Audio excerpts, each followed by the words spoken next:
अपराधों का बढ़ता ग्राफ। क्या शासन लगा पाएगा अंकुश?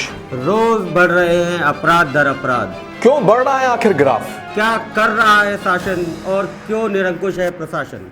ऐसी बहुत सी बातें हम आज आपके लिए लेके आए हैं। मैं हूं भूपेश कालरा और मैं हूं रमाकांत सागर। आज हम आपके सामने उत्तर प्रदेश में बढ़ता अपराधों का ग्राफ। क्यों उत्तर प्रदेश नहीं बन पा रहा है उत्तम प्रदेश?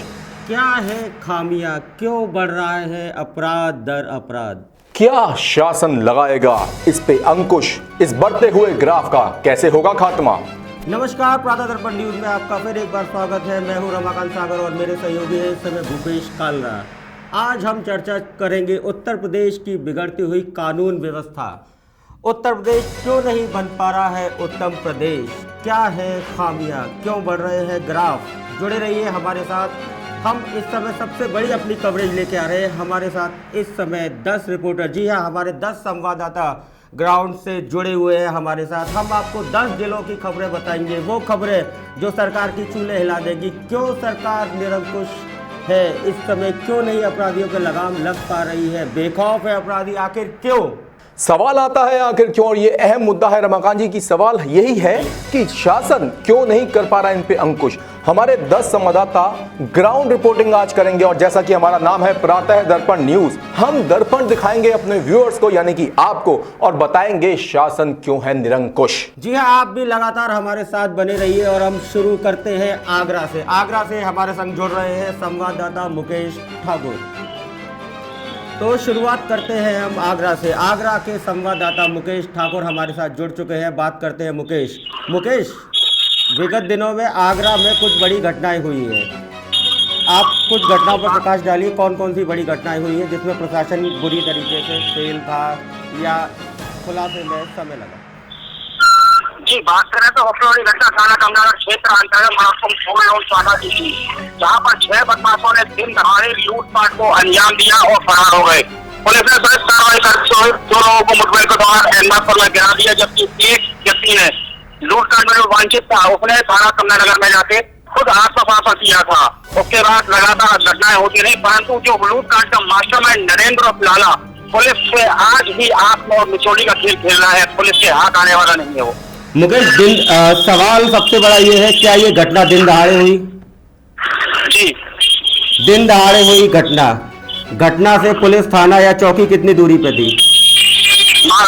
घटना से पुलिस चौकी महज 100 मीटर की दूरी पे थी। पुलिस की कार्यशैली पे लगातार पट्टे लगते हुए आ रहे हैं, परंतु पुलिस आज भी इस कार को पूरी तरह लगा नहीं पाई है। जो मास्टरमाइंड था आज तक पुलिस से फरार चल रहा है, पुलिस की गिरफ्त में आने में अभी तक दूर है। सबसे बड़ी घटना जो बात हम चर्चा कर रहे हैं, जिस बात पर अभी कुछ दिनों पहले मनापुरम गोल्ड लोन की शाखा से 8.5 करोड़ की दिन दहाड़े लूट होती है। जी हाँ, दिन दहाड़े होती है, दिन दहाड़े लूट होती है। पुलिस चौकी 100 मीटर की दूरी पर थी। बेखौफ बदमाश दिन दहाड़े आते ही लूटपाट करते हैं। 8.5 करोड़ का सोना और नकदी लूट के ले जाते हैं। खुलासा तो होता है, लेकिन उसका जो मोस्ट वांटेड मास्टरमाइंड है अभी तक गिरफ्तार नहीं हुआ है। मुकेश, आप हमारे संवाददाता हैं, आगरा से हैं आप जुड़े हुए। आपने घटना बताई। पिछली सरकारें हमेशा ये कहती थी, योगी सरकार से अब भी क्वेश्चन होते हैं और ये बहुत बड़ा प्रश्न है योगी सरकार से। दर्शकों आपको भी बता दें, बहुत बड़ा प्रश्न है। न सिर्फ ये घटना बल्कि डॉक्टर का अपहरण किया गया। मुकेश, डॉक्टर की भी एक बहुत बड़ी घटना रही है। क्या रही है घटना, बताएं हमारे दर्शकों को। संचालक और वरिष्ठ चिकित्सक डॉक्टर ओमानंद गुप्ता का अपहरण कर लिया गया, जिसकी भगवान लगे हुए हैं जो नगर निगम द्वारा संचालित होते हैं, स्मार्ट सिटी के तहत में आता है। घटनाक्रम से 10 मिनट पूर्व भी ट्रैफिक पुलिस के द्वारा डॉक्टर का चालान किया गया और डॉक्टर का दिन दहाड़े बदमाश अपहरण करके ले गया। लेकिन बाद में पूरा खुलासा जब हुआ तो डॉक्टर एक युवती के फोन करने पर भगवान चौक के चौराहे पर पहुंची थी। पुलिस ने बेहड़ में डेरा डाल दिया था और डॉक्टर को सकुशल बरामद किया था। नहीं मुकेश, देखिए ये बात हम यहाँ नहीं कह रहे कि सकुशल वापसी हुई, उसमें भी बड़े प्रश्न चिन्ह है कि वापसी कैसे हुई। बात यहाँ पे अहम मुद्दा ये है कि जब भाजपा विरोध में थी यानी कि सत्ता में नहीं थी, तब वो बार बार प्रश्न लगाती थी कि और जो दूसरी सरकारें थी उनका जो कि अंकुश था अपराध पे वो पूरी तरह से नहीं था। लेकिन अब अगर हम बात करें भाजपा सरकार में भी दिन ब दिन घटनाएं हो रही हैं, इस बारे में आप क्या कहेंगे? जी, भाजपा सरकार का इसमें पूरा दोष है। सरकार क्या कहते हैं, लगातार वारदातों के ग्राफ में इजाफा हो रहा है। अभी कुछ दिनों पूर्व ही थाना कोतवाली क्षेत्र पूछा साधु राम में चौहा हत्याकांड हुआ था। लूटकांड के इरादे से मां समेत 3 बच्चों को गला रेत कर नृशंस हत्या कर दी गई थी। पुलिस ने इस घटना का भी खुलासा काफी लंबे समय बाद किया। कहीं ना कहीं उसने फुफेरे भाई को भी दोषी बना दिया गया है और उनका गिरफ्तार करके पुलिस ने पूरे चौहरे हत्याकांड का खुलासा किया था। पर मुकेश ये बताइए कि जहां पे योगी सरकार कहती है महिला सशक्तिकरण, वहीं पे महिलाओं के साथ इतना अपराध भी हो रहा है, तो कहीं ना कहीं ग्राफ गिर रहा है भाजपा सरकार का। बिल्कुल, योगी सरकार में बेटियां सुरक्षित नहीं है, ये शहरवासी कह रहे हैं, पत्रकार नहीं कह रहे, शहरवासी लोग कहते हैं योगी सरकार में बेटियां सुरक्षित नहीं है कि योगी सरकार लगा नहीं। मुकेश मैं आपको रोकूंगा। देखिए दर्शकों, मैं आपको बता दूं, पत्रकार सिर्फ वही बताता है, और जैसा कि हमारा नाम है न्यूज चैनल का प्रातः दर्पण, हम सिर्फ दर्पण दिखाते हैं, हम अपनी तरफ से कुछ नहीं कहते, हम बाइस्ड नहीं है, हम सिर्फ वो बताते हैं जो जनता कहती है, जनता की आवाज है। जी हाँ, पत्रकार जनता की आवाज होते हैं, हम उनकी जनता की आवाज के नुमाइंदे होते हैं, उनकी आवाज उठा रहे हैं। मुकेश, सबसे बड़ा सवाल अभी तक यही आ रहा है, ये सारी बातें दिन दहाड़े होती है, ऐसा क्यों हो रहा है? आपके विचार इस पे क्या रहेंगे कि दिन दहाड़े बदमाश इतने बेखौफ हो गए हैं कि लूटपाट, छिनैती, यहाँ तक कि हत्याकांड भी दिन दहाड़े हो रहे हैं। आगरा की कानून व्यवस्था में अगर हम बात करें तो आप कितने अंक देंगे 10 में से? पुलिस की कार्यशैली पर लगातार बच्चा लगता रह रहा है। पुलिस ने कुछ दिनों पूर्व एनकाउंटर से भी दूरी बना ली थी। कारण 2013 में इंस्पेक्टर तैनात रहे थे आगरा में, जिन्होंने एनकाउंटर के दौरान ये तीनों की मौत हो गई थी। आज तक वो इंस्पेक्टर जेल नहीं है, जेल से आज तक वो दूर निकल नहीं पाए। उसके बाद सीबीआई जांच एक पीओ में बैठ गई थी।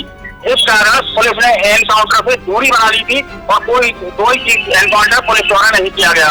परंतु भाजपा सरकार आते ही योगी जी ने सख्त निर्देश दिए सभी जिले के कप्तानों को कि बदमाशों के जहन में इतना भय उत्पन्न कर दें। तो पुलिस ने जो मिर्जापुर में एनकाउंटर मलप्पुरम गोल्ड लोन का किया था, वो इसी कारण से किया था, जिससे बदमाशों ने भय के कारण थाना एटमासोना में थाना कमलानगर में सरेंडर भी किया था। तो कमी कहाँ नजर आ रही है, शासनिक स्तर पर या प्रशासनिक स्तर पर? कहीं ना कहीं हर तरफ चढ़ावे का खेल है।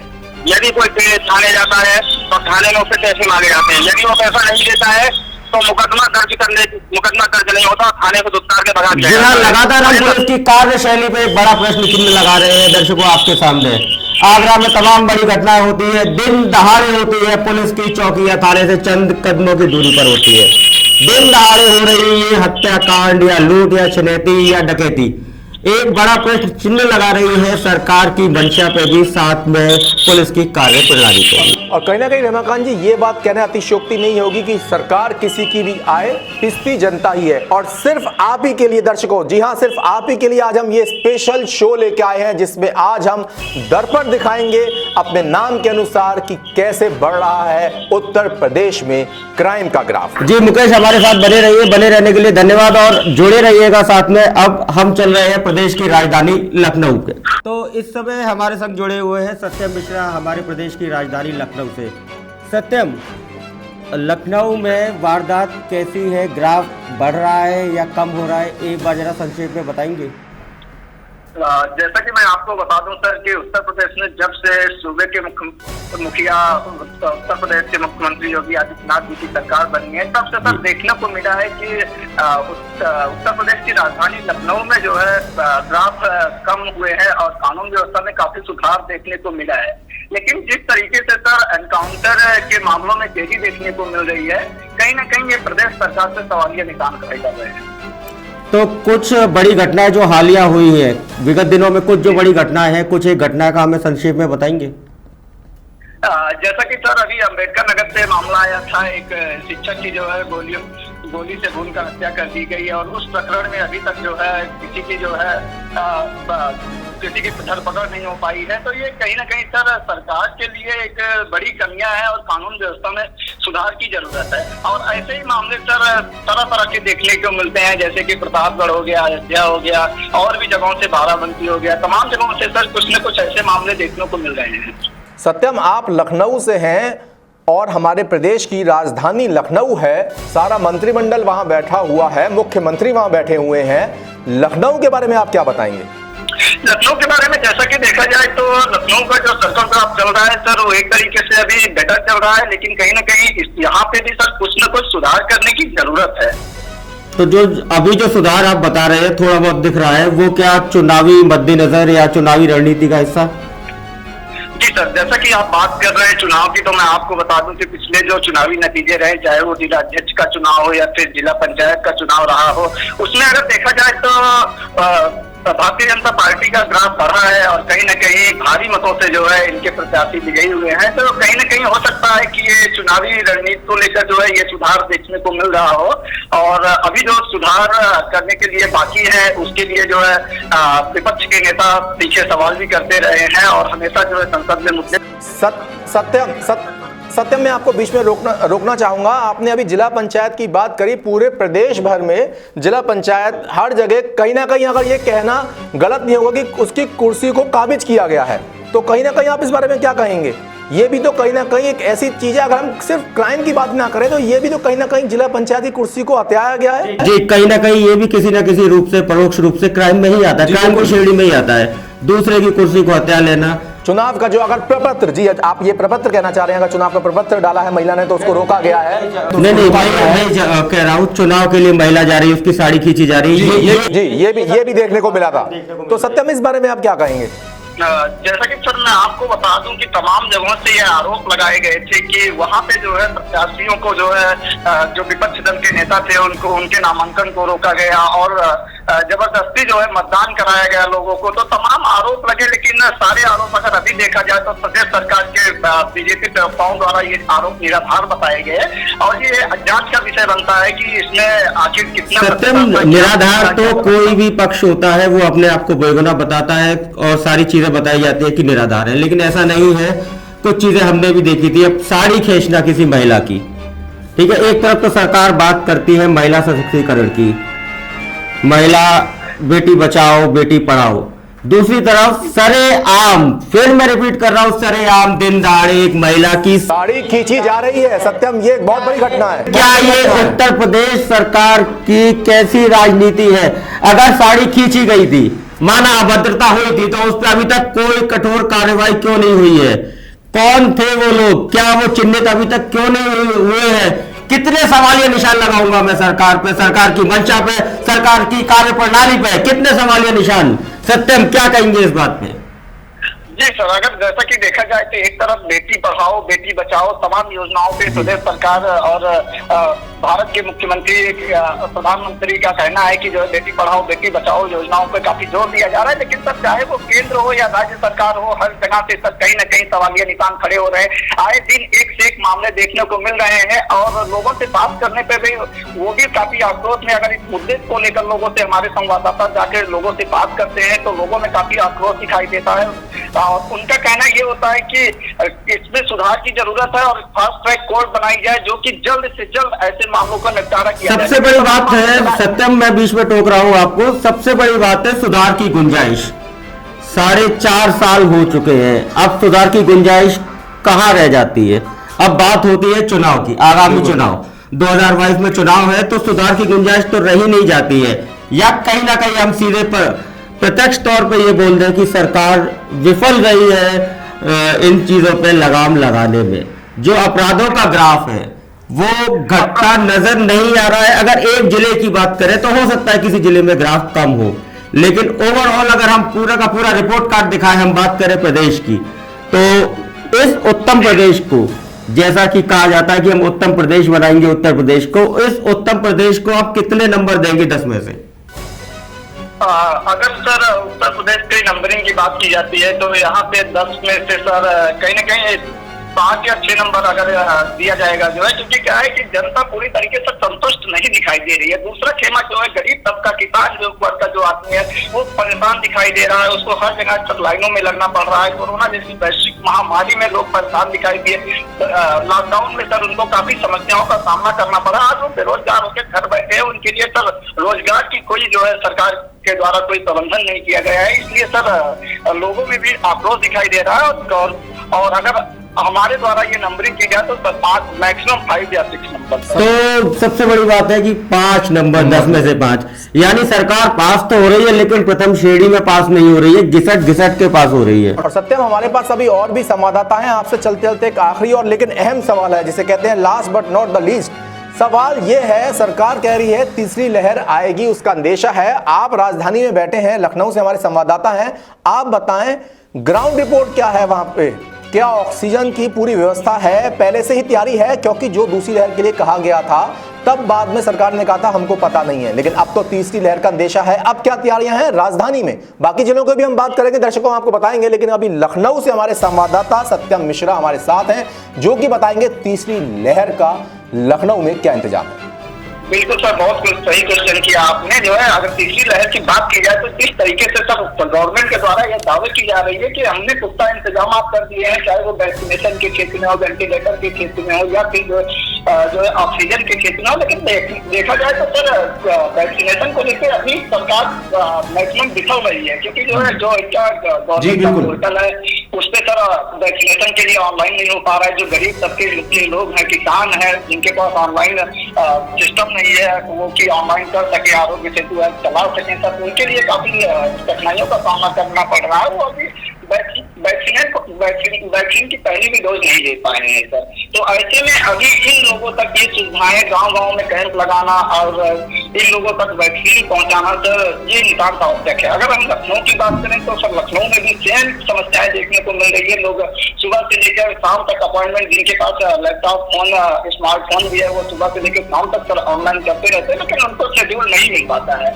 और अगर प्राइवेट हॉस्पिटलों की बात करें तो सर उनके यहाँ पेड इंजेक्शन है, पेड के लिए तो सर शेड्यूल मिल जा रहा है, लेकिन गवर्नमेंट जो दावे करती है कि हम उत्तर प्रदेश में फ्री में वैक्सीन दे रहे हैं सर, वो पूरी तरीके से विफल दिखाई दे रहा है। ठीक है सत्यम, बहुत बहुत धन्यवाद। और हमारे साथ और भी संवाददाता हैं।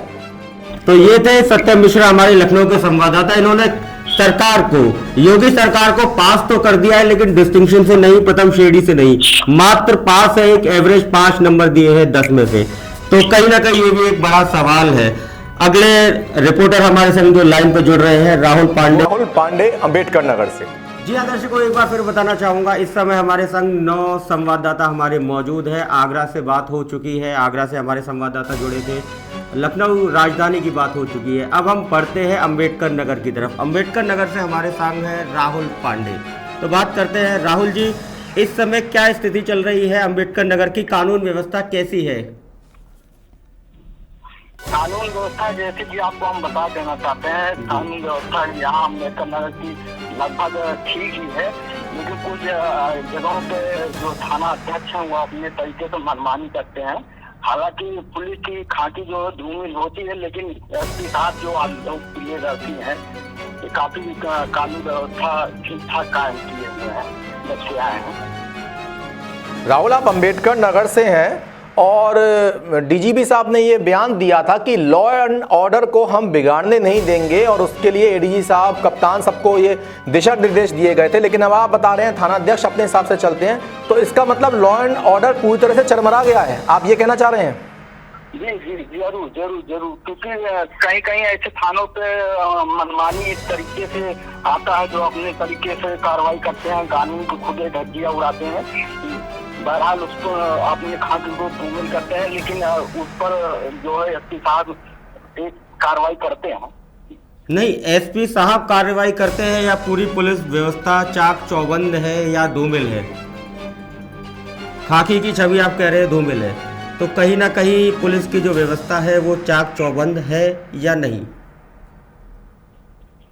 चाक चौबंद तो एसपी साहब द्वारा तो आश्वासन दिया ही जाता है, लेकिन अगर जमीनी हकीकत देखा जाए तो उस तरीके नहीं, क्योंकि हाल ही में इसी में गोलीकांड में ही खुलासा हो गया। ये गोलीकांड के बारे में जरा थोड़ा संक्षेप में बताएंगे? अब बीडी कांड में दिनदहाड़े को गोली मार दिया गया था, उसमें पुलिस जो है तत्काल तो नहीं कर पाई। हालांकि तो माफ कीजिएगा मैं आपको टोक रहा हूँ, फिर वही सवाल उठ रहा है भूपेश जी, दिन दहाड़े। और चाहे हम बात करें लखनऊ की, आगरा की, अंबेडकर नगर की, जहां जहां से हमारे संवाददाता दर्शकों जुड़ रहे हैं, वो यही बता रहे हैं कि कहीं ना कहीं रमाकांत जी कोई ना कोई केस हुआ है, कहीं गोली घटना हुई है, कहीं महिलाओं के साथ छेड़छाड़ हुई है। लॉ एंड ऑर्डर पूरी तरह चरमरा रहा है। सबसे बड़ा प्रश्न जो मेरे दिमाग में ये चल रहा है, दिन दहाड़े दिन अपराधी बेखौफ, शासन व्यवस्था निरंकुश, प्रशासन फेल। क्या यही है हमारा उत्तर प्रदेश या यही बनेगा उत्तम प्रदेश? जी बताइए, आगे बताइए राहुल जी। जी, आपका कहना एकदम सही है कि जमीनी अगर देखा जाए तो कानून व्यवस्था ठीक नहीं चल रहा है। अच्छा राहुल, मैं आपको बीच में टोकूंगा, आप ये बताएं कि वहां पे अगर हम स्वास्थ्य सेवाओं की बात करें तो कैसे चल रही हैं सेवाएं?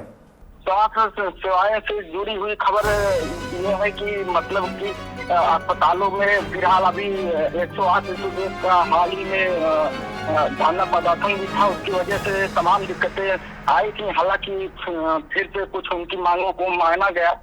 नहीं राहुल जी, आप समझे नहीं। मैं ये कहना चाह रहा हूं, जो सरकार कह रही है हम हर तबके तक हर सेवाएं पहुंचा रहे हैं, तो क्या वो सब तक सेवाएं पहुंच रही हैं? जी जरूर वो सेवाएं लगभग कोविड से हो, चाहे वो ग्रामीण स्तर पर कोविड को लेकर टीका, वैक्सीनेशन वगैरह सब लग रहे हैं बैनर तले। नहीं, बैनर लग रहे हैं या सबका साथ सबका विकास हो रहा है? नहीं, सबका साथ सबका विकास ही है तो एक अलग मुद्दा है। स्वास्थ्य से अगर आप जुड़ी हुई बातें मैं आपको देखिए, मुद्दे तो सारे कहीं ना कहीं आपस में जुड़े हुए होते हैं। अगर हम बात करें कानून व्यवस्था की, तो कानून के संग जो व्यवस्था का शब्द आता है, उस व्यवस्था में सारी व्यवस्थाएं जुड़ी हुई है, शासन जुड़ा हुआ है उस व्यवस्था शब्द में। तो मुख्य तौर पे हम कानून की बात करते हैं। कानून की व्यवस्था आपकी नज़रों में अम्बेडकर नगर में अच्छी है, खराब है या औसत है? अच्छी है, खराब है या औसत है? इन तीनों में से क्या बताएंगे आप? ज्यादा अच्छी भी हम नहीं कर सकते, ज्यादा खराब भी नहीं कर सकते हैं, औसत है।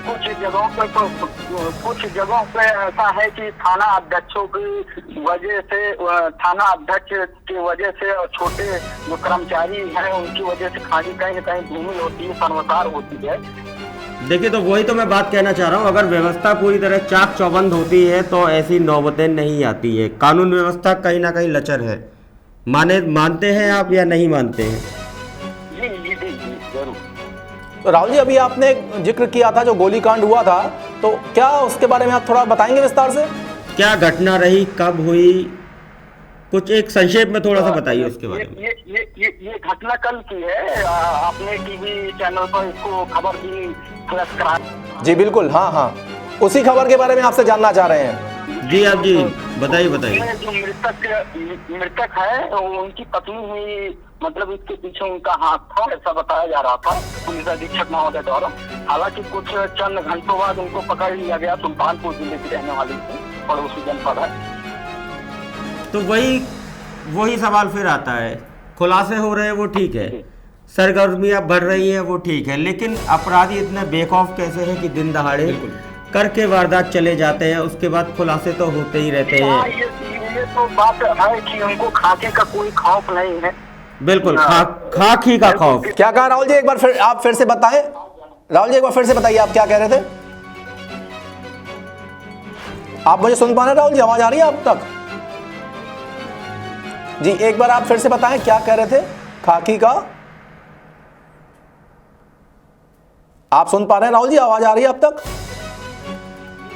जी, खाकी का खौफ नहीं रहा, यही कह रहे थे आप? जी, खाकी का खौफ होता तो हमारे तरीके ताबड़तोड़ गोलियां थोड़ी नहीं चलती थी। यानी कि बात अगर हम अम्बेडकर नगर, लखनऊ, आगरा कहीं की करें, बात यही आती है। और संवाददाता हमारा दर्शकों यही कह रहा है कि खौफ जो था, जो लोगों ने सोचा था सरकार में हम सुरक्षित हैं, तो शायद वो नहीं हो पा रहा है। बिल्कुल खौफ नहीं है खाकी का।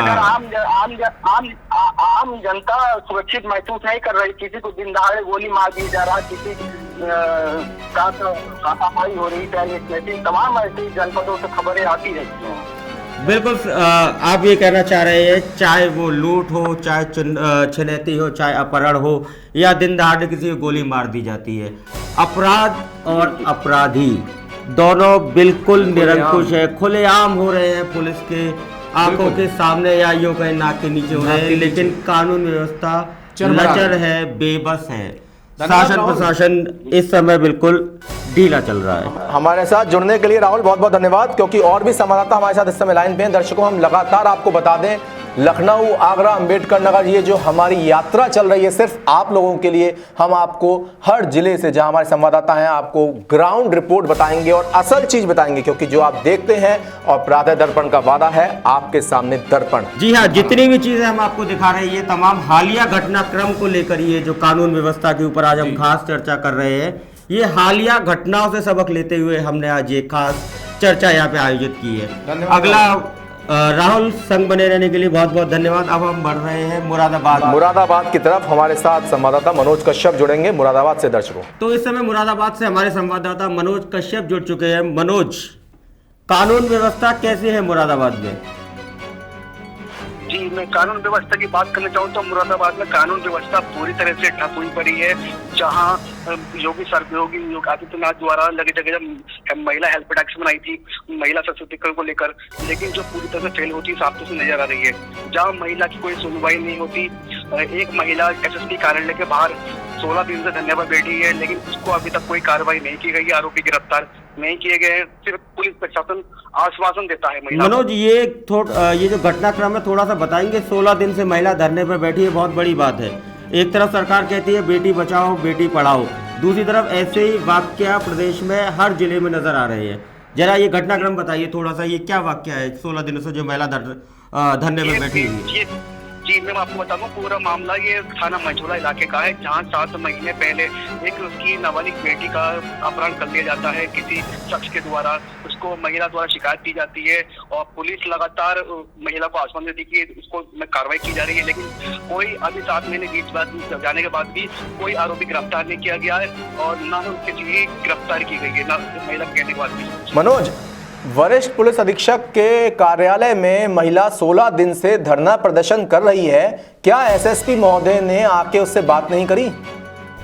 जी, एसपीसीडी अमित आनंद द्वारा मुलाकात की गई है और एडीएमसीडी द्वारा आए हैं, लेकिन उसके बावजूद सिर्फ महिला को आश्वासन दिया जाता है कि उसको गिरफ्तारी कर ली जाएगी, लेकिन पुलिस प्रशासन कहती है कि इसमें हम जांच तलाश कर रही है। सिर्फ यही बात कहकर महिला को आश्वासन देकर चले जाते हैं। एसएसपी कार्यालय के बाहर ठीक एसएसपी कार्यालय के बाहर ठीक महिला और उसके परिवार के लोग बैठे हुए हैं, मांग कर रहे हैं प्रशासन से। लगातार पुलिस प्रशासन में मुर्दाबाद के नारे लगाए जा रहे हैं। बराबर उनसे कहा जा रहा है कि आरोपी गिरफ्तार, उनका कहना है कि जब तक आरोपी गिरफ्तारी नहीं, जब तक ये धरना प्रदर्शन जारी रहेगा, चाहे उनको यहाँ पर आत्महत्या करनी पड़े, चाहे उसको आश्वासन पूरा। मनोज, मैं आपको बीच में रखूंगा। 16 दिन मैं तो वही कहना चाह रहा हूँ, 16 दिन एक महिला और उसका पूरा परिवार प्रदर्शन कर रहा है। जहां सरकार कहती है कि महिलाओं पे अपराध नहीं होना चाहिए, महिलाओं के लिए वो महिला सशक्तिकरण की डेस्क का उद्घाटन मुख्यमंत्री करते हैं, वहीं पे उन्हीं की सत्ता में जब सत्ता पक्ष में सरकार हो और वो सरकार कहे कि महिलाएं हमारे लिए सबसे बड़े ओहदा है एक, और वहीं पे 16 दिन से एक महिला वरिष्ठ पुलिस अधीक्षक के कार्यालय पे धरना प्रदर्शन कर रही है, बावजूद इसके कि पुलिस कप्तान वहां नहीं गए हैं, एसपीसीटी गए हैं और सिर्फ आश्वासन दिया गया। बारे योगी तेरी पुलिस लॉलीपॉप पे लॉलीपॉप दी जा रही है। 16 दिन से पूरा परिवार अनशन पे बैठा हुआ है, दावा कर रहे हैं जब तक उनकी नाबालिग बेटी को वापस नहीं लाया जाएगा तब तक वो बैठे रहेंगे, जरूरत पड़ी तो आत्महत्या भी कर सकते हैं। लेकिन अभी तक पुलिस की तरफ से कोई ठोस व्यवस्था नहीं कही गई। वही बेचारगी, वही बड़ा प्रश्न चिन्ह, दिन दहाड़े नाबालिग बच्ची को एक उठा लिया जाता है और पुलिस हाथ में हाथ रखे बैठी है, लॉलीपॉप पे लॉलीपॉप का आश्वासन दिया। मनोज आपने क्या इस पे बाइट ली एसपीसीटी की, क्या कहना है उनका? एसपीसीटी सामने कोई बोलता नहीं है, कोई जवाब नहीं देता, सिर्फ आते हैं धरने पर बैठी महिला से मुलाकात करके चले जाते हैं, लेकिन कोई प्रशासन ये जवाब नहीं देता कि हाँ कब तक गिरफ्तार कर लिया जाएगा। पत्रकारों के सवालों से कन्नी काटी जा रही है। यहाँ पे दर्शकों आपको बताया जा रहा है कि पत्रकारों से मुखातिब नहीं हो रहे हैं एसपीसीटी महिला के पास आते हैं, महिला से मिलते हैं, आश्वासन दे के फिर चले जाते हैं। मनोज, घटना एक तो ये है, और मुरादाबाद में लॉ एंड ऑर्डर का क्या हाल है? जी, बात करूं तो ज्यादातर इस टाइम तक जो अत्याचार है योगी सरकार में, महिला सुरक्षित नहीं है, पत्रकार सुरक्षित नहीं है, लगातार पत्रकारों पर हमले होते हैं। उसके बावजूद प्रशासन एक तरफ जहाँ योगी आदित्यनाथ दावा करते हैं पत्रकार की सुरक्षा के लिए, महिला को सम्मान के लिए, महिला सम्मान तो दूर अपमान लगातार इस मुरादाबाद में होता हुआ साफ तौर से नजर आ रहा है। और साथ बात करें तो एक तरफ जहाँ योगी आदित्यनाथ ने कहा था कि शहर को गड्ढा मुक्त बना दिया जाएगा, शहर के हालात इतने खराब हो चुके हैं कि स्वच्छ भारत अभियान की बात करते हैं, लेकिन मुरादाबाद के अंदर जहाँ सड़कों पर पानी भरा है, गड्ढे टूटे हुए हैं, लोग गिरते हैं, एक्सीडेंट होता है, लेकिन उसके बावजूद कोई भी सरकार द्वारा अभी ठोस कदम नहीं लिया गया। गड्ढा मुक्त करने का दावा पूरी तरह से फेल होता हुआ नजर आ रहा है मुरादाबाद का स्मार्ट सिटी होने के बावजूद भी। योग है कि मुरादाबाद सिटी जो कि स्मार्ट सिटी कहा जाता है वो गड्ढों में है, गड्ढे में मुरादाबाद में गड्ढे नहीं, गड्ढे में मुरादाबाद। हाँ जी। तो कानून व्यवस्था को लेकर जी बताएं। यही नहीं पता चलता कि गड्ढे सड़कों में ही, सड़कें गड्ढों में जो पूरे सड़कें पे पूरा पहाड़ से आ जाती है, लोग घरों में अपना पानी पी नहीं सकते, खा नहीं सकते, बना नहीं सकते। इसको लेकर आप एक विजुअल मैंने आपको भेजे हैं, जहाँ तक आपको दिखाई जा रहा है कि कितने अब गड्ढों में होने के बाद लोग पानी में रह रहे हैं, कितना समस्या का सामना करना पड़ रहा है इस योगी सरकार के अंदर। तो कानून एवं व्यवस्था मुरादाबाद में बुरी तरह चरमराई हुई है, यही कहना चाह रहे हैं आप? जी। ठीक है मनोज, बहुत बहुत धन्यवाद आपका, क्योंकि हमारे साथ और भी संवाददाता जुड़े हुए हैं। आपने मुरादाबाद की जो ग्राउंड रिपोर्ट हमें बताई है, जो जमीनी स्तर से आप मैं बीच में आपको टोक रहा हूँ भूपेश जी। मनोज, मैं आपसे एक आग्रह करूंगा, इस खबर पे जो 16 दिन से महिला बैठी हुई है अनशन पे, इस पे लगातार नजर बनाए रखिए, अपडेट भेजते रहिए। कोशिश हम भी करते हैं पुलिस प्रशासन और शासन को जगाने की, आपका सहयोग चाहिए। हमारे संग बने रहने के लिए बहुत बहुत धन्यवाद मनोज। दर्शकों, मैं आपको यहां बता दूं कि सिर्फ हमारा काम यहां पे आप तक न्यूज पहुंचाना नहीं है, बल्कि उस तक जहां पे वो पीड़ित है उसको पूरा न्याय दिलाना भी। जी, 4.5 वर्ष हो चुके हैं और सरकार अभी तक कुंभकर्णी नींद में सो रही है। शायद चुनाव आने वाले हैं, कुछ जागने का प्रयत्न कर रही है, कुछ कोशिश हम करेंगे उन्हें उठाने की। मुरादाबाद की ये 16 दिन की घटना एक बहुत बड़ी घटना है दर्शकों, दिल को झंझोड़ती है घटना। ऐसी घटना जब भी आती है हमारे जज्बात हमारे खिलाफ हो जाते हैं, लेकिन पता नहीं कैसे अमानवीय लोग बैठे हुए हैं पुलिस प्रशासन में और कानून व्यवस्था में, जो एक महिला की परेशानी को नहीं समझ पा रहे हैं। 16 दिन से धरने पर बैठे हैं वो लोग, और एक नाबालिग बच्ची को जो मुरादाबाद में गायब हुई है, लोकेशन भी उसकी मुरादाबाद में है, लेकिन अभी तक गिरफ्तार नहीं कर पा रहे हैं। कर क्या रहे हैं? या तो कुर्सी छोड़ो या प्रदेश संभालो। खाली नारे देने से कुछ नहीं होगा। लॉलीपॉप हो गई बहुत, 4.5 साल हो गए हैं, 5वें साल में हम प्रवेश करने वाले हैं। कुछ तो करो, अब तो जागो, अब तो रहम करो। अगले संवाददाता से हम जुड़ रहे हैं, तो मुरादाबाद से आगे बढ़ते हैं बलिया की तरफ। हमारे साथ इस समय संवाददाता अखिलेश सैनी मौजूद है। अखिलेश, बलिया में कानून व्यवस्था कैसी है? बलिया में सर कानून व्यवस्था को कहा जाए सर, यहाँ क्राइम और बलात्कार और छिनैती प्रतिदिन बढ़ते ही जा रहे हैं सर। तो कानून का ग्राफ कम होता जा रहा है, इधर बदमाशों के हौसले बुलंद होते जा रहे हैं। जी। हालिया में कोई बड़ी घटना हुई है ऐसी जो एक सवाल सरकार पे या कहते हैं पुलिस प्रशासन पे लगाए? सर अभी 3 से 4 दिन पहले 8.5 लाख की लूट हुई थी रसड़ा थाना क्षेत्र अंतर्गत में। किस चीज की लूट हुई थी? 8.5 लाख की लूट हुई थी। 8.5 लाख की लूट हुई थी जी। फ्रेंचाइजी एजेंट था जो अपने बैंक से पैसा लेकर जा रहा था, और लगापोश बदमाशों 3 बदमाशों ने पिस्तौल के नोक पे और 8.5 लाख रुपए लूट ले गए, और अभी तक रसड़ा थाना पुलिस ने उसको खुलासा नहीं कर पाई है। कितने दिन पहले की वारदात थी ये 4 दिन पहले की बात है सर। अगले 4 दिन पहले वारदात हुई है। वीरेंद्र सिंह, जहां तक मुझे जानकारी है, वीरेंद्र सिंह बीजेपी के सांसद हैं, तो बीजेपी के ही सांसद हैं बलिया से वीरेंद्र सिंह। क्या आपने सांसद महोदय से कहा कि आपकी सरकार कहती है, भले ही वो सांसद है, लेकिन हम बात करते हैं चाहे वो विधायक हो चाहे सांसद हो, हर तरफ बीजेपी है वहां पे? तो अगर हम प्रदेश की बात करें, देश की बात बाद में करेंगे, पहले हम प्रदेश की बात करते हैं। विधायक भी भाजपा से हैं और पुलिस प्रशासन सबका पूरी तरह से, एक तरह से कहते हैं कि रमाकांत जी अगर पुलिस और प्रशासन साथ है तो कोई चोरी नहीं हो सकती, लेकिन 8.5 लाख की लूट हुई है, 4 दिन हो गए, तो इस बारे में आपने बात करी? मतलब डबल इंजन की रेल जो है, पहले नारा लगा था कि अगर यूपी में आएंगे तो डबल इंजन की रेल होगी और कामकाज बहुत अच्छा रहेगा, कानून व्यवस्था पूरी तरह चाक चौबंद रहेगी। तो अखिलेश, ये डबल इंजन की रेल पटरी पर दौड़ रही है या उतर चुकी है? पटरी से उतर गई है सर। पटरी से उतर गई है? जी। चढ़ाने का कोई प्रयत्न हो रहा है या नहीं हो रहा है? अब यहाँ प्रशासन, एसपी साहब तो लगे हुए हैं प्रशासन को अपने हर थाने पे तो हेलो जी सुन पा रहे हैं हम आपको। जी हाँ आवाज आ रही है आपकी, आप बताएं अखिलेश जी। हेलो अखिलेश जी आप आवाज सुन पा रहे हैं? लग रहा है लाइन में कोई दिक्कत है, हम अखिलेश जी से बात हो नहीं पा रही। अखिलेश जी बता रहे थे कि कानून व्यवस्था वहाँ की भी ठीक नहीं है और 8.5 लाख की लूट हुई है और 4 दिन हो चुके हैं, अभी तक उस लूट का खुलासा नहीं हुआ है। माफ कीजिएगा दर्शकों, हमारे उन संवाददाता से हमारा कांटेक्ट जरा टूट गया है, लाइन में कहीं डिस्टर्बेंस है, लेकिन उन्होंने बताया कि वहां भी जो कानून व्यवस्था है चरमरा गई है। तो ऐसे हर जगह जहां से हमारी यात्रा शुरू हुई है, आगरा, लखनऊ और उसके बाद हम अंबेडकर नगर गए, मुरादाबाद गए, उसके बाद हम बलिया गए हैं, तो कहीं ना कहीं से रिपोर्टिंग यही आ रही है, जो जमीनी स्तर से लोग जुड़े हुए हैं, पत्रकार जो होता है वो जमीनी स्तर से खबरें ला तक आपको पहुंचाता है, लेकिन बात यही आई है कि व्यवस्था चरमरा गई। व्यवस्था चरमरा गई है, लचर व्यवस्था है। कहीं से कहते हैं खाकी का खौफ जो है खत्म हो चुका है। पर खाकी तो रमाकांत जी बात आती है खाकी की, अगर हम बात करें खाकी की, तो खाकी के ऊपर शासन होता है, तो शासन यानी कि कहीं ना कहीं शासन फेल हो रहा है अंकुश लगा। जी बिल्कुल शासन फेल हो रहा है। अभी मुझे याद आता है जब फिर समाजवादी पार्टी की सरकार थी तो विपक्ष में हुआ करती थी भाजपा, बुरी तरह घेराव करती थी, कहती थी यहाँ पे आतंकवादी सरकार तक कहा गया था समाजवादी पार्टी को, लेकिन ढर्रा वही का वही।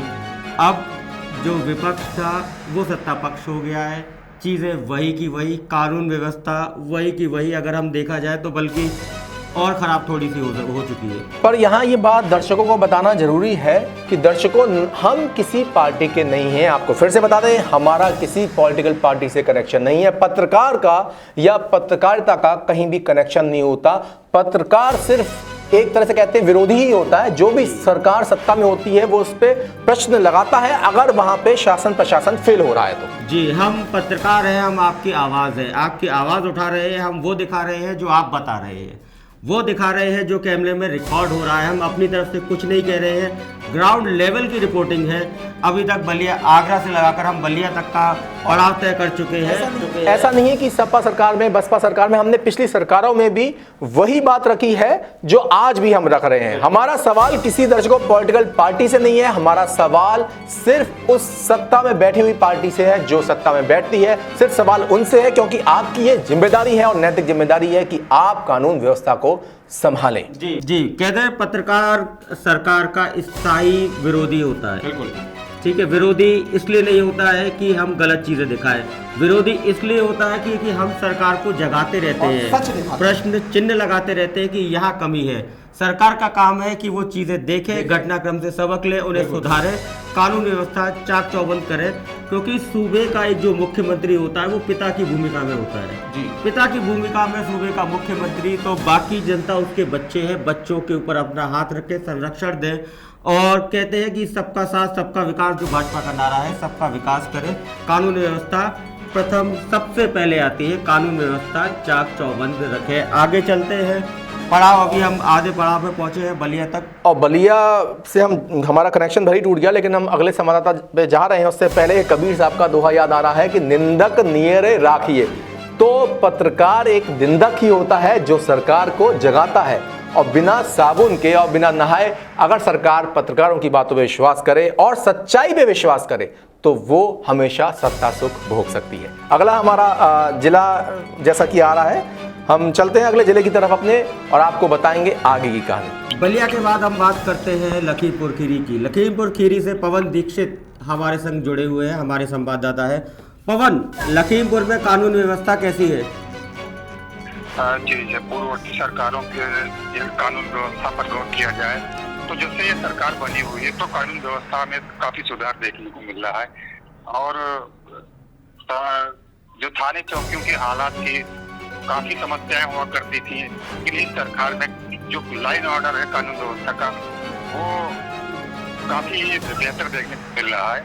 क्योंकि कानून व्यवस्था के तहत जो अभी अपराधियों की संपत्ति जब्त करने का कार्य किया गया, वो एक बड़ी व्यवस्था है जिसके तहत अपराधियों के हौसले दिखाई पड़ रहे हैं। पवन, अगर ग्राउंड लेवल की बात करें, ग्राउंड जीरो से आप रिपोर्टिंग कर रहे हैं, जनता के मन में संतोष है या अभी कोई आक्रोश दबा हुआ है सरकार कामकाज को लेकर या कानून की व्यवस्था को लेकर? कुछ व्यवस्थाओं को छोड़ करके तो जनता में बाकी संतोष देखने को मिल रहा है। कहीं कहीं पर छोटी छोटी घटनाओं को लेकर रोष भी देखने को मिलता है, लेकिन कहीं जनता में कुछ एक ये संदेश गया हुआ है, जैसे जो अपराध व्यवस्था जिससे कानून व्यवस्था देखी थी, जनता ने जो कानून व्यवस्था पे जो संदेश सरकार का संदेश प्राप्त हुआ जनता को और कार्य दिखाई पड़ा कानून व्यवस्था का, उससे जनता में काफी संतोष दिखाई पड़ रहा है। मतलब ये पहली रिपोर्टिंग जो हमारे पास लखीमपुर खीरी से आ रही है जो पॉजिटिव है, पॉजिटिव आई है, जो पॉजिटिव है। अच्छा, पवन हमारे साथ जुड़े हैं। पवन, आप ये बताइए, वहाँ भी भाजपा के ही सांसद हैं, विधायक हैं, और वहाँ जो लॉ एंड ऑर्डर की अगर हम बात करें या जो स्वास्थ्य सेवाओं की बात करें, या आजकल जैसे बरसातों का मौसम है और हर जगह गड्ढे भी हैं, तो कैसी व्यवस्था यहाँ हम कुल मिला के बात पूछें आपसे? तो नहीं, खैर बरसात का मौसम है, यहाँ बाढ़ उत्तरी इलाका जो बाढ़ प्रभावित रहता है वहाँ पे तो बाढ़ का कहर देखने को मिल रहा है। गांव में पानी भरा हुआ है। कटान नदी जो शारदा नदी, मोहाना नदी कटान भी कर रही है गांव के गांव बह जा रहे हैं। लेकिन बाढ़ राहत की जो मुख्यमंत्री की योजना बाढ़ राहत पीड़ितों के लिए चल रही है वो भी काफी सराहनीय है। लेकिन बाढ़ का कहर है, पानी का कहर है, वो तो उसमें वो प्राकृतिक है, उसमें कोई कुछ नहीं कर सकता। लेकिन कम से कम कानून व्यवस्था की बात करें तो कानून व्यवस्था कैसी है वहाँ? कानून लगभग तो लोगों में कानून के प्रति काफी संतोष दिखाई देखने को मिल रहा है। जैसे यहाँ पे जो थे हमारे पुलिस अधीक्षक विजय ढोल जी हैं, काफी सजग रहते हैं, समय समय पर थाना चौकियों का भ्रमण करना। जैसे अगर कोई कहीं से कोई शिकायत मिलती है और दोषी पाया जा रहा है तो उसको तत्काल जो कार्रवाई उस पर बनती है की जा रही है, जिससे जाहिर हो रहा है कि कानून में काफी बेहतर सुधार है। जो पुलिस अधीक्षक की आप जो विजय जी की बात कर रहे थे, इनसे पहले जो पुलिस अधीक्षक थे तब भी यही व्यवस्था थी या तब व्यवस्था थोड़ी खराब थी? नहीं, उनका भी प्रयास काफी रहा है। इसके पहले पूनम जी थी यहाँ पे, ठीक थी उनकी भी कानून व्यवस्था। अच्छा, स्वास्थ्य सेवाओं की बात करें अगर पवन जी, तो जो तीसरी लहर की आशंका है उसके मद्देनजर क्या क्या वहाँ पे सुविधाएं दी जा रही हैं अभी, या क्या पहले से ही उसकी योजना बनाई जा रही है? अब जैसा सरकार की गाइडलाइन जारी हुई तीसरी लहर से निपटने के लिए, तो सामुदायिक स्वास्थ्य केंद्रों पे जैसे बेडों की व्यवस्था करना, उसके लिए सजग रहना, ये तो सब व्यवस्थाएं पूर्ण कर ली गई हैं। लेकिन कहीं न कहीं कुछ लापरवाही जरूर देखने को स्वास्थ्य विभाग की मिल रही है। किस तरह की लापरवाही? पवन जी बताएं जी। वैक्सीनेशन के बारे में आप कुछ बता रहे हैं? वैक्सीनेशन नहीं, अभी तो काफी वैक्सीनेशन होना चाहिए था, उस स्तर से नहीं हो पा रहा है। लोग सामुदायिक स्वास्थ्य केंद्रों पे जाते हैं, कैंपों में जा रहे हैं, लेकिन नहीं मिल पा रही है उनको डोजें। ये एक बहुत ही वैक्सीनेशन न होने के कारण कहीं बड़ी नहीं पवन जी, मैं आपको बीच में टोकूंगा। वैक्सीनेशन करवाने के लिए आप कह रहे हैं वैक्सीन प्रोवाइड नहीं करा पा रही है सरकार, या लोग नहीं जा रहे हैं? सवाल अहम है ये। लोग तो जा रहे हैं लेकिन उनको सेंटरों पे वैक्सीनेशन हो नहीं पा रहा है। भीड़ है, धक्का मुक्की है, मारामारी है। नहीं, भीड़ धक्का मुक्की ये तो ठीक है, क्या वैक्सीन है या कमी है वैक्सीन की? नहीं, वैक्सीन की कमी है। वैक्सीन की कमी है जी, कमी के चलते। तो कहीं ना कहीं आपने बताया कानून व्यवस्था तो ठीक है लखीमपुर खीरी में, लेकिन स्वास्थ्य सेवाएं जो है और स्पेशली अगर हम वैक्सीनेशन की बात करें तो वो कहीं ना कहीं अभी प्रभावित है। जी, बिल्कुल, स्वास्थ्य व्यवस्था में काफी समस्याएं देखने को मिली जनता में। अच्छा, अगर हम पवन जी बात करें जमीनी स्तर पे, अगर वहाँ पे हम लोगों की बात करें, अगर लोगों से कहें एक रिपोर्ट कार्ड के आधार पे हम बात करें, नंबर देने की बात करें, तो वो सरकार को कितने नंबर देते हैं 10 में से? सरकार लोगों का तो कहना यही है। पहले कानून व्यवस्था की बात करते हैं, कानून व्यवस्था पे कितने नंबर देंगे? कानून व्यवस्था पे अधिकतर लोग तो 10% जाएंगे, बाकी तो कानून व्यवस्था में नंबर 90 देना चाहिए लोगों को। 10 में से 9 की बात कर रहे हैं आप, यानी कि एक अच्छी कानून व्यवस्था है वहाँ पे। ठीक। तो पवन जी बहुत बहुत धन्यवाद, आप हमारे साथ जुड़े, क्योंकि और भी संवाददाता हमारे साथ अभी लाइनअप हैं और आपने एक पॉजिटिव बात बताई है। जी, सबसे पहला जो हमारे पास पवन दीक्षित जी बता रहे हैं कि लखीमपुर खीरी एक ऐसा जिला है जहाँ पे सेवाएं अच्छी हुई है, कानून व्यवस्था अच्छी है। रमाकांत जी, यही हम बताना चाहते हैं अपने दर्शकों को और सारी पार्टीज को। हम बाइस्ड नहीं है, हम ये नहीं कर रहे कि जो नेगेटिव आएगी आपके सामने, पॉजिटिव आएगी तो आपके सामने। जहां पे कानून व्यवस्था चरमरा रही है वो भी आपको दिखाएंगे, और जहां उनको अच्छी है वो भी बताएंगे, और जहाँ पे अच्छी है कानून व्यवस्था वो भी हम आपको दिखा रहे हैं पूरी तरह। प्रातः दर्पण न्यूज जैसा हमारा स्लोगन कहता है, निष्पक्ष आवाज। जी बिल्कुल। तो बिल्कुल हम निष्पक्ष रूप से दोनों बातें रख रहे हैं, अच्छी भी दिखा रहे हैं, आपको बुरी भी दिखा रहे हैं। जैसे अभी तक जो बलिया तक हाल था वो खराब था, लेकिन पवन दीक्षित लखीमपुर खीरी से बता रहे हैं कानून व्यवस्था अच्छी है, यहाँ पे चरमराई हुई नहीं है, लोग संतुष्ट है, 10 में से 9 नंबर भी दे रहे हैं। तो अच्छी बात है, हम दोनों पहलुओं पर आपको लगातार सजग कर रहे हैं, जागरूक करते जा रहे हैं। और रमाकांत जी देखिए, हम अच्छी बुरी नहीं बता रहे, हम तो एक तरह से दर्पण है, हम वही दिखा रहे हैं आपको जो लोग बता रहे हैं। यही हमारा निष्पक्ष आवाज की। जी बिल्कुल बिल्कुल, जो लोग कह रहे हैं वो हम दिखा रहे हैं। बिल्कुल, धन्यवाद पवन दीक्षित लखीमपुर खीरी से हमारे संग बने रहने के लिए। आगे बढ़ते हैं, इस कारवां को आगे बढ़ाते हैं। शहरों की बात तो हो गई, अब देहात की तरफ भी नजर डालते हैं। देहात में कैसी है कानून व्यवस्था? इस समय आगरा देहात से हमारे संवाददाता जुड़े हुए हैं हमारे साथ, नरेंद्र गुर्जर। नरेंद्र, देहात में आगरा देहात की बात करें, कानून व्यवस्था कैसी है वहाँ पे? कि सरकार सपा की रही हो या बसपा की या फिर भाजपा की, लाख दावों के बाद भी आगरा में कानून व्यवस्था सुनने का नाम नहीं ले रही। मैं देहात की बात करता हूँ, सरकार व प्रतियों के हौसले पूरी तरह बुलंद है, फिर चाहे वो आगरा से डॉक्टर का अपहरण हो या जो कैनरा बैंक खिरिया मोड़ रामनगर में लुटी हुई है उसका हो। तो ये जो कैनरा बैंक की जो लूटी गई है, ये घटना पे थोड़ा सा प्रकाश डालेंगे? ये आपके देहात में ही लगती है शायद? जी देहात में लगते हैं, खिरिया मोड़ रामनगर थाना क्षेत्र। जी बताइए, क्या घटना थी, कब की घटना थी? जी कुछ दिन पहले मैं आपको अवगत कराना चाहूंगा, खिरिया मोड़ पे एक लूट की घटना हुई थी। उसके पश्चात फिर भी थाना उसके अंतर्गत बैंक के अंतर्गत जो सीसीटीवी कैमरे लगाए गए थे उनके सामने बिल्कुल उनको ब्लॉक कर दिया गया था, पर वहां के मैनेजर द्वारा बिल्कुल भी स्थानीय पुलिस को सूचना नहीं दी गई, क्योंकि वहाँ के ग्रामीणों का आरोप है कि इनकी मिलीभगत से शायद ऐसा कुछ हो रहा है। ये लगभग कितने दिन हो गए इस घटना को? 1 महीना हो गए सर। उसके 15 दिन बाद दोबारा से वहाँ का जो फुटेज आता है सामने, उसको लूटा हुआ दिखाया जाता है एटीएम को। अच्छा, 15 दिन बाद फिर वो एटीएम लूटा गया है? जी बिल्कुल लूटा गया। तो इन घटना का खुलासा हुआ या नहीं हुआ है? अभी तक कोई खुलासा नहीं हुआ है, बिल्कुल पुलिस चुपचाप बैठी हुई है। महिला सशक्तिकरण की बात करें तो माहौल कैसा है वहाँ पर? महिला सशक्तिकरण जी मैं आगरा देहात के अंतर्गत आता हूँ। जी पिछले दिनों 4 दिन पहले फतेहाबाद पंचायत के अंतर्गत जी जो फतेहाबाद थाना भी लगता है, बाबरपुर ग्राम पड़ता है उपग्राम, जी उसमें एक महिला के पति ने फांसी खा करके, ये आरोप है सामने पुलिस का, जी जबकि ऐसा कुछ प्रतीत नहीं होता है। उसका पति अपने घर पर ससुराल में भेजता है और अभी तक FIR पंजीकृत थाना फतेहाबाद के अंतर्गत नहीं होती। बाबरपुर ग्राम की घटना है जी, और उसमें पोस्टमार्टम भी होता है, पर आज तक पुलिस एक्शन में नहीं आई। तो नरेंद्र, आप बता रहे हैं देहात की हम बात कर रहे हैं, आपने बताया बैंक की लूट बताया, खुलासा नहीं हुआ। आपने अभी ये जब महिलाओं के लिए हमने अपराध की बात करी तब भी आपने बताया खुलासा नहीं हुआ। तो बहुत से ऐसे अपराध हैं, कहने का मतलब कानून व्यवस्था कहीं ना कहीं फेल है।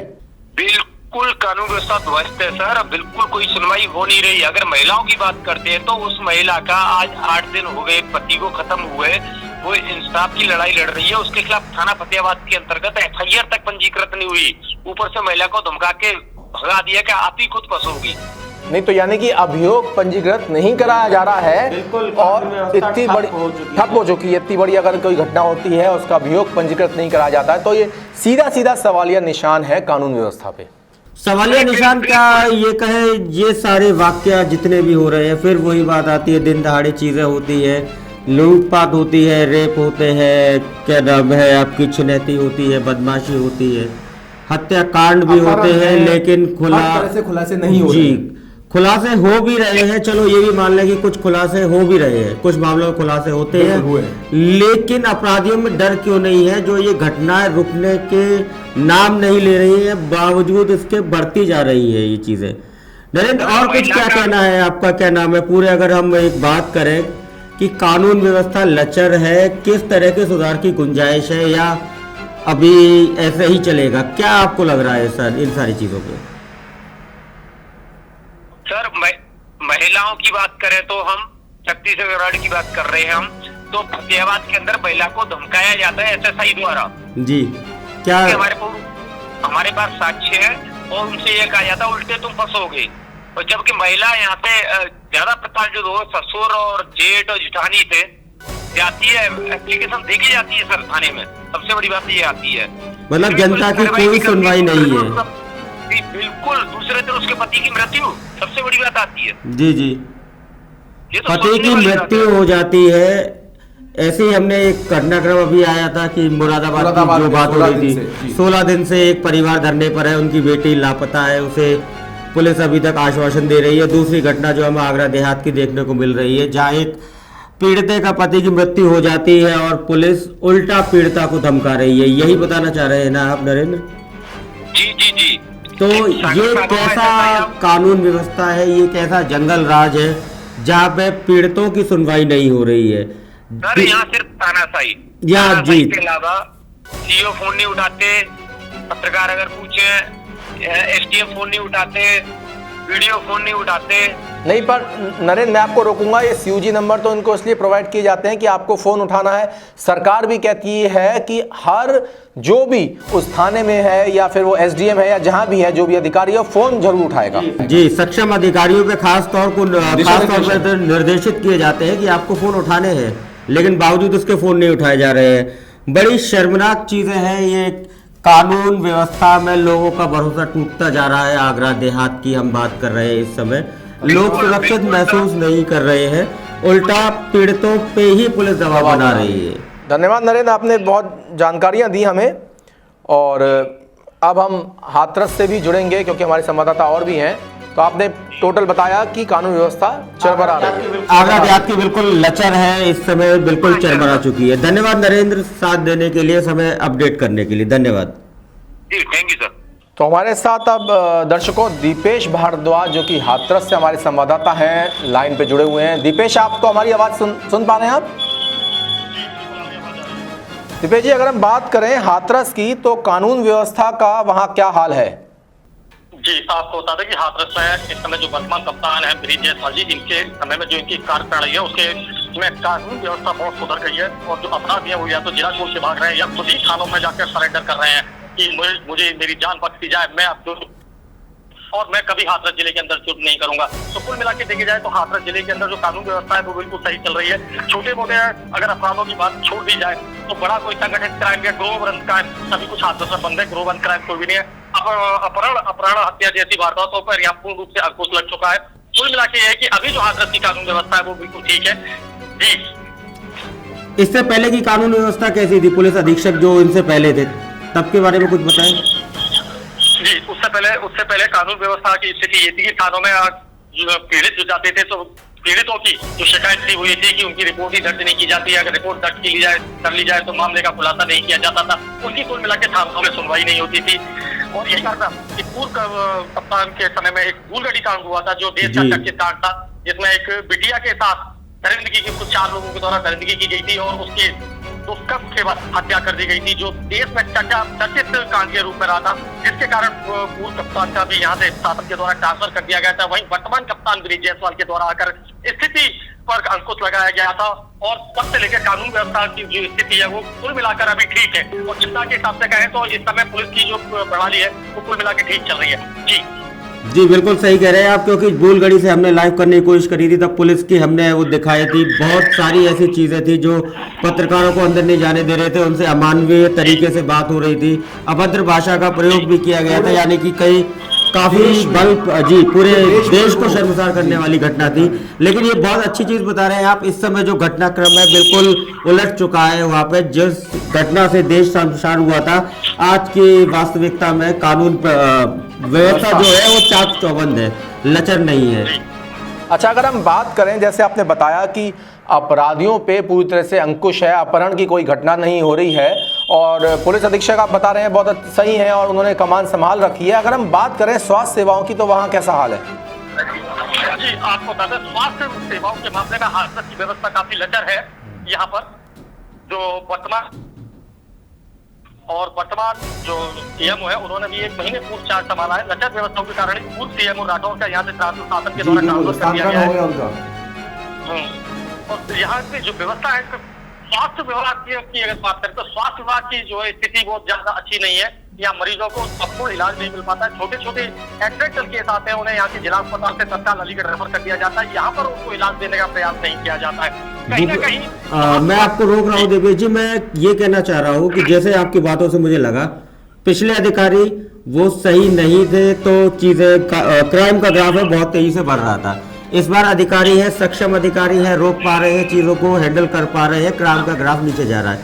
मंशा वही आती है, क्या शासन स्तर पर, भूपेश जी जरा सुनिए, शासन स्तर पर क्या व्यवस्थाएं सारी ठीक है? अगर शासन थोड़ा सख्त होगा तो शायद एक व्यक्ति के आने या जाने से या किसी सक्षम अधिकारी के आने या जाने से कोई विशेष प्रभाव नहीं पड़ना चाहिए था। तो अगर एक सक्षम अधिकारी आता है, चीजें ठीक कर लेता है, तो हम ये मानेंगे कि प्रदेश की योगी सरकार है वो रोक पा रही है, या प्रशासनिक तौर पर ही यहाँ पे रोकी गई है चीजें? प्रशासनिक तौर पे कानून व्यवस्था ठीक ठाक है। जी रमगा जी, आपको बताते हैं कि शासन की मनसान रूप तो हाथरस जिले के अंदर न कानून व्यवस्था की अगर बात होते हैं तो ना तो स्वास्थ्य सेवाएं, ना अन्य विभागों की व्यवस्था है कि अगर शासन की मनसा के अनुसार देखा जाए तो उसी मनसा के हिसाब से तो अधिकारी काम नहीं कर रहे हैं। क्योंकि अगर उस मनसा से काम कर रहे होते तो जनता की हर विभाग की शिकायतें, किसी भी विभाग में उनको संतुष्टिपूर्ण उनके साथ व्यवहार नहीं किया जाता, उनके संतुष्टिपूर्ण काम नहीं हो रहे हैं। किसानों की बात करें तो तहसील में उनकी खतरा खतौनी के काम लंबित है। तहसील संबंधित अधिकारी है वो उनकी मनसा अनुरूप काम नहीं कर रहे हैं। बात करें चकबंदी की, तो चकबंदी में भी कई किसान संतुष्ट नहीं है। किसानों का आरोप है कि चकबंदी के मामले में भी उन लोगों के साथ सही प्रक्रिया नहीं अपनाई जा रही है। बात करें आर्थिक स्थिति की, बारिश के कारण और आंधी तूफान के कारण जो किसानों के नुकसान हुए, उनके लिए अभी तक कोई संबंधित तहसील से अधिकारी उनकी आर्थिक गणना करने नहीं पहुंचे कि आखिर किसानों का कितना नुकसान हुआ है। फसल जबकि इस बारिश में पिछले 10 से 12 दिन हो गए बारिश को पड़ते उनकी फसल पूरी तरह नेस्तनाबूद हो गई है। अभी भी खेत उनके जलमग्न में खड़े हुए हैं, लेकिन कोई भी सक्षम अधिकारी अभी तक ये किसानों का हाल जानने नहीं पूछा कि आखिर किसानों का नुकसान कितना हो जाए। जी रमगा जी। तो अभी हम आगरा से बने हुए हैं आपके साथ, और हमारे संग इस समय 10 संवाददाता अलग अलग जिलों से जुड़े हुए हैं। सारे संवाददाताओं से बात करने के बाद जो निष्कर्ष निकल रहा है वो ये है कि कानून व्यवस्था उत्तर प्रदेश में उतनी अच्छी नहीं है जितना होना चाहिए था। सरकार को 4.5 साल हो चुके हैं राज करते हुए शासन में। 4.5 साल से सरकार क्या कुंभकर्णी नींद में सोई हुई है? हम यहाँ अपने दर्शकों को ये भी बताना चाहेंगे, सिर्फ एक लखीमपुर खीरी ही एक ऐसा जिला है जहां से हमारे पास पूरी पॉजिटिव रिपोर्ट आई है। जो हमारे संवाददाता है ग्राउंड जीरो पे, उन्होंने बताया था कि यहाँ कानून व्यवस्था अच्छी है, सब कुछ अच्छा चल रहा है। बाकी अगर हम एक वाइंड अप करें तो कहीं ना कहीं से हमारे पास ये निष्कर्ष निकल कर आ रहा है कि कानून व्यवस्था उतनी अच्छी नहीं है जितनी होनी चाहिए थी। अब चुनाव आ रहे हैं, दिव्य जी आप बताइए, चुनाव आ रहे हैं, क्या इन चीजों को लेके सरकारी जो आक्रामक नीति है, अब सब लोग अपनी अपनी जो कहते हैं इमेज बचाने में जुटे हुए हैं। इमेज कई तरह से, कई बुरी तरीके से इनकी खराब हुई थी, चाहे शासन की बात करें या प्रशासन की बात करें। इमेज जो बचाने जा रहे हैं, क्या किसी हद तक ये कामयाब हो पा रहे हैं, चीजें दुरुस्त कर पा रहे हैं, या वही अभी ढाके 3-5 चल रहे हैं? जी आपको बताता है कि शासन की मनसा रूप, जैसे मैंने अभी कहा कि एक विभाग को छोड़ दिया है तो कोई भी विभाग शासन की मनसा रूप काम नहीं कर रहा है। और चुनाव आने वाले हैं, 4.5 साल सरकार हो चुके हैं। सरकार का भरसक प्रयास यही है कि जो प्रदेश की जनता है वो उनकी कार्य प्रणाली से किसी भी तरीके से संतुष्ट हो, विभाग उनके अनुसार काम करें। लेकिन कहीं ना कहीं जिला स्तर के जो अधिकारी है, विभागीय जो अधिकारी है, विभागीय जो कर्मचारी है, वो कहीं ना कहीं शासन की मनसा रूप बिल्कुल काम नहीं कर रहे हैं, जिसके कारण जनता का जो उनका रवैया है वो बिल्कुल ही संतुष्टपूर्ण नहीं है। और शायद यही कारण है कि जनता सरकार से खफा है। और कहीं ऐसा ना हो कि सरकारी अधिकारियों और कर्मचारियों का यह रवैया योगी सरकार को उल्टा ना पड़ जाए, क्योंकि जनता कहीं ना कहीं प्रशासनिक और शासनिक अधिकारियों से खुश नहीं है। जी नमस्कार। बिल्कुल, जब जनता प्रशासन से खुश नहीं है तो जाहिर सी तो बात है कि सारा का सारा ब्लेम शासन पर जाता है। सारा का सारा कहते हैं कि हमारे एक सूबे का जो मुखिया होता है, जो मुख्यमंत्री होता है, वो पिता तुल्य होता है।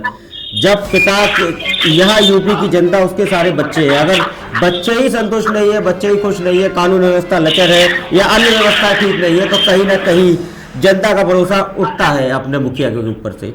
और यही बात भूपेश जी मैं यही कहना चाह रहा हूँ कि अभी भी जाग जाए, अगर अभी भी नहीं जागते हैं तो हो सकता है 2022 के चुनाव में इसका खामियाजा ना भुगतना पड़े। कहते हैं जब जागो तभी सवेरा। और दीपेश जी आपका बहुत बहुत धन्यवाद, आप हमारे साथ जुड़े। और कुछ बात करेंगे रमाकांत जी आपसे? नहीं, धन्यवाद दीपेश जी, आपने बहुत अच्छी जानकारी दी है, दोनों पक्ष रखे हैं। बहुत बहुत धन्यवाद जुड़ने के लिए और हमारे दर्शकों को बताने के लिए सारी चीजें। धन्यवाद दीपेश जी। तो रमाकांत जी बात अगर हम करते हैं, हमने 10 संवाददाताओं से बात करी, संवाददाताओं ने जमीनी स्तर की हमको रिपोर्ट बताई, ग्राउंड रिपोर्टिंग दी, जिसमें से लखीमपुर खीरी और हाथरस ऐसी जगह हैं जहां उन्होंने लॉ एंड ऑर्डर यानी कानून व्यवस्था को बताया। ठीक बताइए, लेकिन अधिकारी की वजह से, अधिकारी की वजह से शासनिक मंशा नहीं। देखिए, शासन की अगर मंशा हो इन सारी चीजों को कुचलने की, अगर शासन की मंशा होती है निष्पक्ष तरीके से सारी योजनाएं लागू करने की, तो प्रशासनिक अधिकारियों को मानना ही पड़ता है। शासन का दबाव होता है, शासन की शक्ति होती है, काम होते हैं। यहाँ काम नहीं हो रहे हैं। तो संक्षेप में बस इतना ही। 4.5 साल हो चुके हैं, चुनाव में जाने की तैयारी हो रही है, चुनावी समय का आगाज हो रहा है। अब भी कुंभकर्णी नींद से जाग जाइए, जनता को सुरक्षित रखिए, सारी व्यवस्थाएं चाक चौबंद रखिए और हमारे संग लगातार बने रहिए। प्रातः दर्पण न्यूज के साथ मैं हूँ रमाकांत सागर और मेरे संग मैं हूँ भूपेश कालरा। धन्यवाद। हम आप लोगों से विदा लेते हैं, बने रहिए साथ, अपने कीमती सुझाव में भेजते रहिएगा। धन्यवाद।